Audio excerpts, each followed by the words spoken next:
salário mínimo de R$ 545 aprovado na Câmara dos Deputados não agradou a força sindical. A central se reuniu na manhã de hoje para traçar estratégias para tentar barrar o valor no Senado. Karen Diniz tem mais informações. A força sindical não gostou nada do salário mínimo de R$ 545 definido pelo governo federal. Na manhã desta sexta-feira, foi feita uma reunião interna para discutir quais serão os próximos passos para continuar a luta pelo aumento de salário. Nossa equipe teve acesso apenas a imagens da reunião, mas o presidente da FECINFAR, Sérgio Luiz Leite, conversou conosco sobre o resultado da batalha dos trabalhadores pelo aumento real de salário. Bom, Serginho, primeiro explica pra gente por que as centrais sindicais estavam reivindicando justamente esse valor de R$ 580. Bom, primeiramente, as centrais sindicais, desde o início, defendeu uma recuperação permanente do valor de compra do salário mínimo, tá? Desde 2006, antes disso até das marchas que as centrais sindicais faziam a Brasília, a reivindicação era de valorização do salário mínimo. E assim foi feito. Nós negociamos uma política de valorização com o governo em 2006, para que pudesse essa política ser voltada de repor a inflação e também uma forma de ter aumento real de salário, e essa forma foi o PIB, que é o crescimento do país. Então, isso aconteceu por todos esses anos. Em 2011, ao nosso ver, nós teríamos uma revisão nessa política salarial para verificar como é que foi a eficácia dela, o andamento.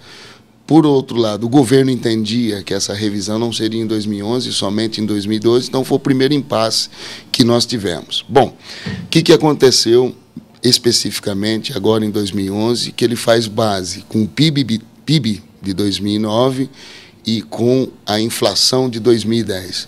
Nós teríamos basicamente um reajuste sem aumento real.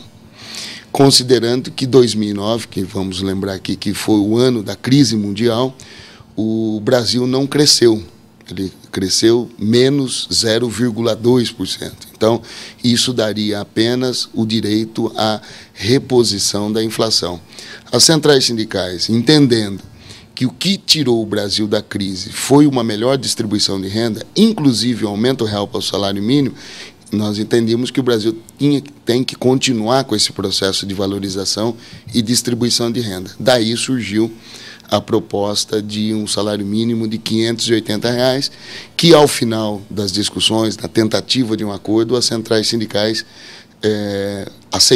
aceitariam um reajuste de que o salário mínimo passasse para 560. Infelizmente, o governo fechou questão, início de governo, fechou questão nos 545, aprovou esse valor com ampla maioria na Câmara e, logicamente, nós entendemos que foi um erro do governo essa opção de apenas fazer ajuste fiscal sem distribuir renda. Eu acho que se o governo se preocupasse mais com a questão dos juros, por exemplo, de cada meio ponto percentual de juros, daria para pagar 2 vezes essa diferença do salário mínimo, se ela reduzisse esses juros. Então, mas é um processo natural, mas nós temos um ganho nessa votação que nós não podemos deixar de destacar.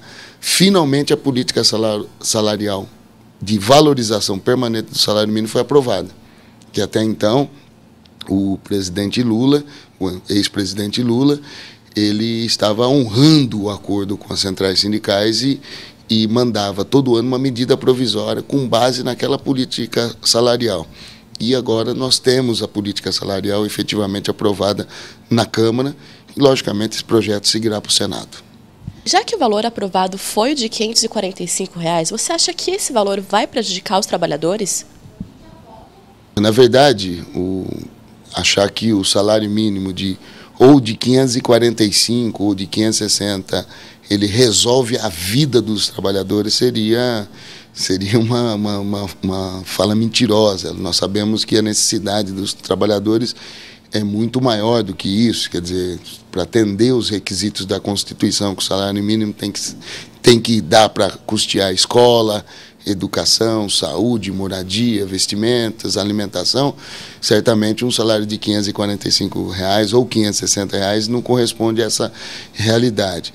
Mas o que eu acho que o trabalhador, o povo pede é que você, com um aumento de R$15 a mais no salário mínimo, você estaria injetando na economia cerca de 5,7 bilhões a mais por ano, quase 6 bilhões por ano.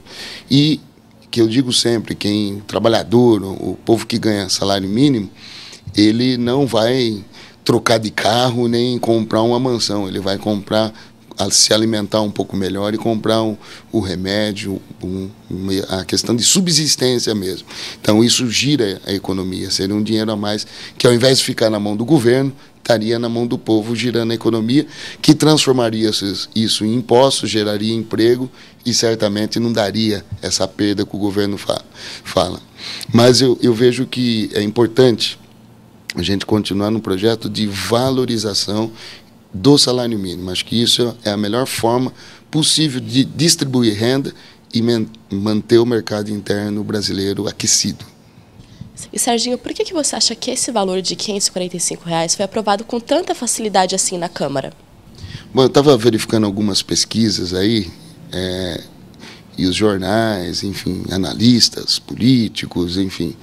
Primeiro ano de governo, parece que o presidente aprova tudo o que quiser na Câmara, nos primeiros meses de governo. Aí o pessoal até lembrou que quando o Collor assumiu a presidência da República, um dos primeiros projetos, todo mundo bem lembra, foi o confisco do dinheiro do trabalhador da poupança e teve aprovação no Congresso com quase 80%. Então, os primeiros meses, acho que é um processo natural, mas, logicamente, que as centrais sindicais vai continuar fazendo o seu papel, reivindicando agora a correção da tabela do imposto de renda, a luta pela redução da jornada de trabalho, o fim do fator previdenciário, e temos uma discussão a fazer ainda que trata do reajuste dos aposentados, que nós já vamos conversar com o governo. Então, eu acho que essa briga, de um lado o governo querer cortar dos trabalhadores algum reajuste maior, algum benefício social para os trabalhadores, e incluindo nesse corte aí dessa